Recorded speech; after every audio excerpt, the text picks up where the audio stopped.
These things are always so much less intimidating in your head than when you actually get up here. On the drive up here today, I was telling my family that I was feeling pretty nervous, and they were like, just have fun. Have fun, it's gonna be fun. And I was like, my topic is on suffering, so probably not the funnest, but we'll give it a shot. So I am a clinical psychologist, and the reason I became a psychologist is because I wanted to think about suffering. The good news about me going so early in the lineup is that the talks can really only get better and more uplifting from here.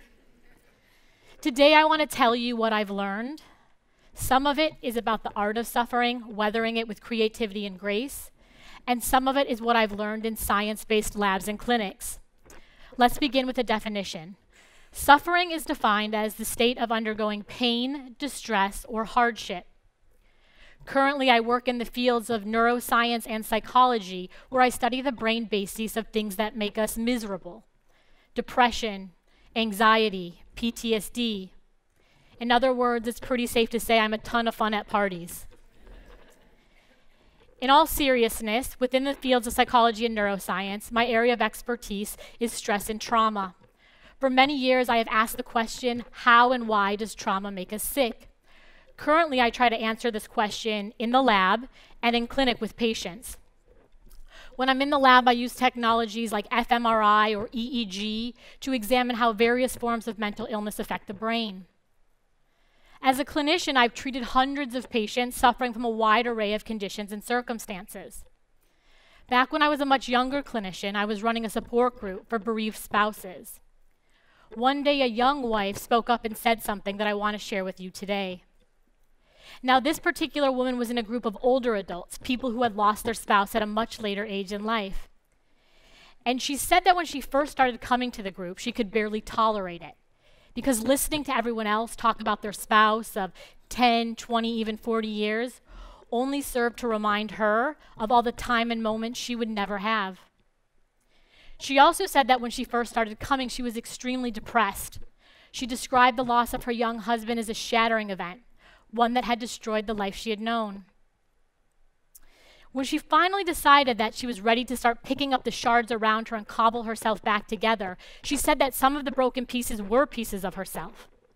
But some of them were these chunks of suffering and resilience that belonged to all these other people who had endured a similar tragedy. And then she said something that I continue to think about so many years later. She said, when I first started coming, I thought we were so different and I was furious about it. But I have come to realize that through our suffering, we belong to each other. Through our suffering, I know your story and I believe that you know mine. It was a moment that affected me deeply, professionally and personally, and it's helped me make sense of my work. Before I became a psychologist, I worked in humanitarian aid in countries around the globe. I've worked with HIV/AIDS orphans, torture survivors, and child laborers. I've worked with famine and I've worked with war. And it turns out that when you stand with someone in the deepest throes of human misery, you are left with two options. You let it close you, or you let it crack you wide open. Now, the other thing that I want to say is that about 4 weeks ago, I gave birth. And even though I gave birth to a healthy baby, I am presently awash in the postpartum experience. I am exhausted and emotional and away from my baby for the very first time today. So on about 15 separate occasions, I picked up the phone to call the TED committee and say, listen, this was a terrible idea, I was a special kind of mess, and I was regrettably going to have to withdraw. And then in the middle of the night, while the rest of the world slept, and I nursed my baby, ate Klondike bars and beef jerky, and watched a tireless stream of news, I saw heartbreak after heartbreak. I watched as potentially millions of Americans were going to lose their health insurance. I watched as families were systematically dismantled through deportations. And then I watched the Syrian chemical attacks. And I watched as babies, ooh, those postpartum hormones.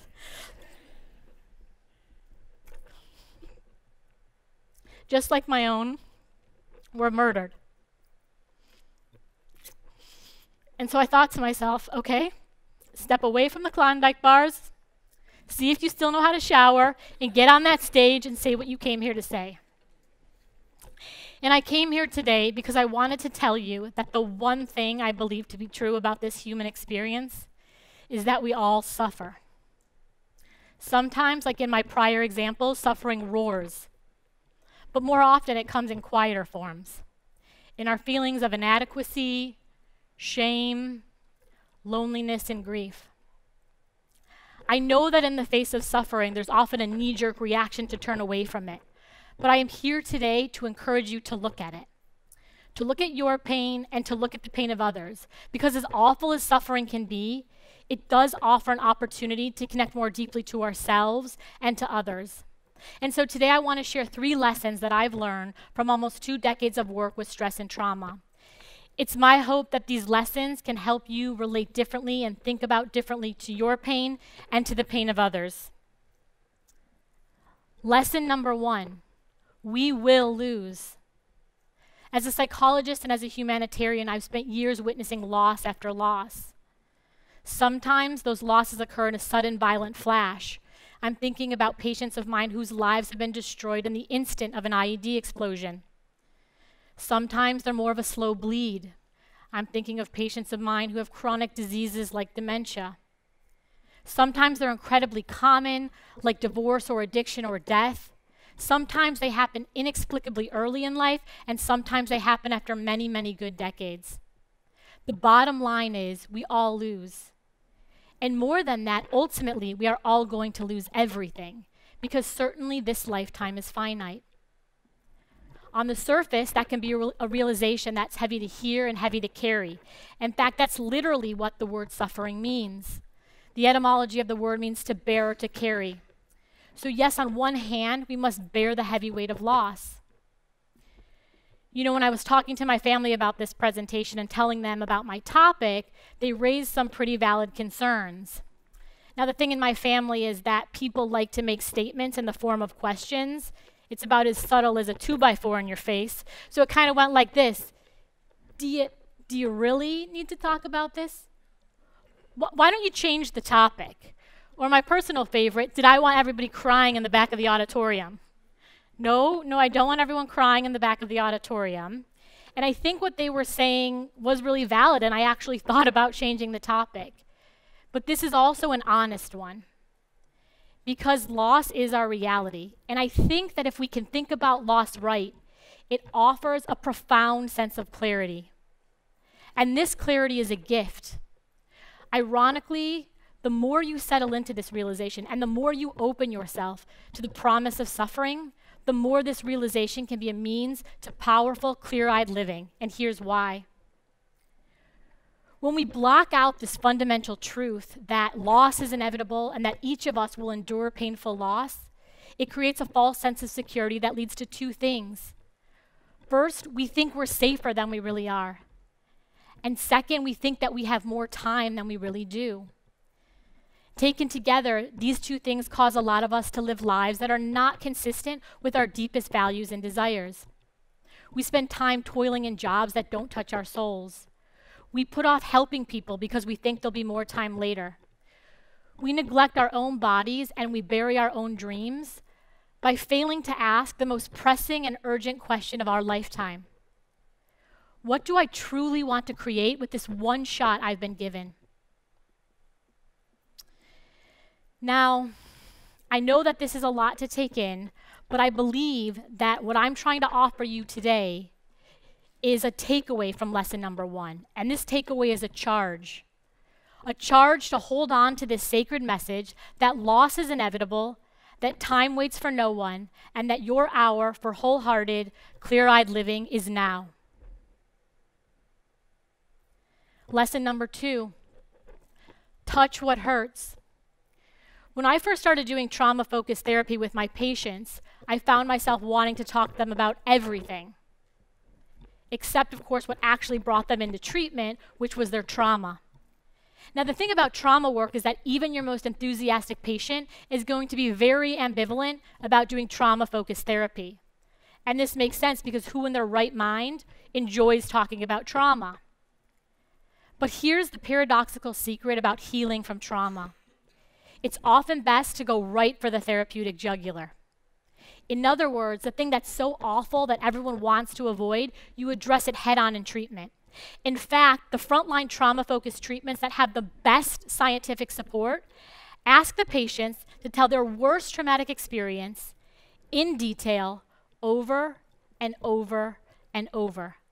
Patients are now asked to confront the very thing they've been trying to avoid. We think these treatments work precisely because they ask people to go where their suffering is greatest. This is a powerful metaphor for life. Touch what hurts, tend to your wounds. I often think about the quantity of time, the minutes that become days, the days that become years, that we spend trying to avoid our pain and the pain of others. Brutal and ugly as it can be, pain does offer us a path to a deeper, kinder, more connected existence. If you allow it, your pain can be an incredibly powerful teacher, often showing you with terrifying clarity exactly where you're stuck.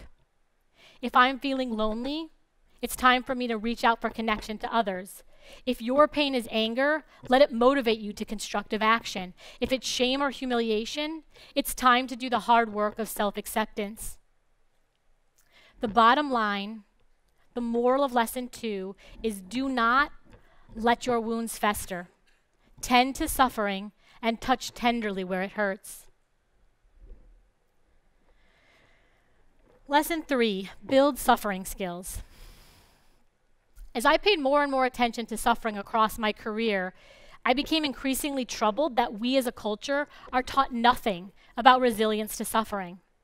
I think it's odd that we spend more time learning to write in cursive or about the Pythagorean theorem. I mean, thank God I know what a hypotenuse is because I spend so much time trying to calculate the sides of triangles. And yet everywhere I look, I see a real need to cope. And so my third and final lesson is a call to develop suffering skills, and I want to talk a little bit about the brain to make the case. Your brain is the most complex and sophisticated device in the entire universe. And yet, when it comes to experiences of danger or pain, it's primitive. It has one primary objective, to keep you safe by activating the fight or flight response. Now, the fight or flight response is awesome when you have to do the very common activity of running from lions or fist fighting baboons. But in terms of the chronic forms of distress that we actually deal with in 2017, loneliness, anger, sadness, even boredom, the fight or flight response often hinders us. And so I want to conclude by offering you 2 things you can do to increase your resilience to suffering.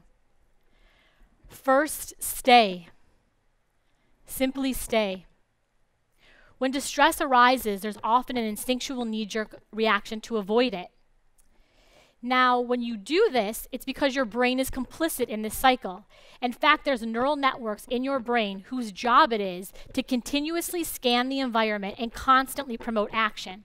That's why it's so hard to sustain your attention on any one thing, and it's so easy to multitask, to have perpetual to-do lists, to constantly be engaged on your phone, taking 800 selfies a day. But there's other networks in your brain, one most notably called the default mode network, that support the work of staying. By staying, I mean being present with your pain, allowing it and not rushing to fix it, numb it, or run from it. When you do the work of trying to stay with your suffering, you are training your brain specifically by activating this default mode network. And when you do this, you're ultimately cultivating a resilience to suffering. Ironically, it is precisely in the act of staying with your suffering that will ultimately lead you through it. The second thing you can do to increase your resilience is remember that practice makes permanent. The challenge with the behavior of staying is that it's not naturally rewarding. If you decide to follow my advice and begin a practice of staying, it will be boring at best and potentially excruciating at worst. But the beautiful, beautiful thing about your brain is that it is trainable. And I want you to think about your brain like a muscle. Just like your legs are only going to get stronger if you challenge them through exercises like running and squats, Your brain's resistance to suffering is only going to get stronger if you engage in the practice of staying. So the next time the pain comes, and I promise it will, remember that you have a choice. You can spend your entire life trying to outrun the inevitable, or you can work to stay with the way things really are and recognize that suffering is a sacred and shared part of this human journey. Thank you.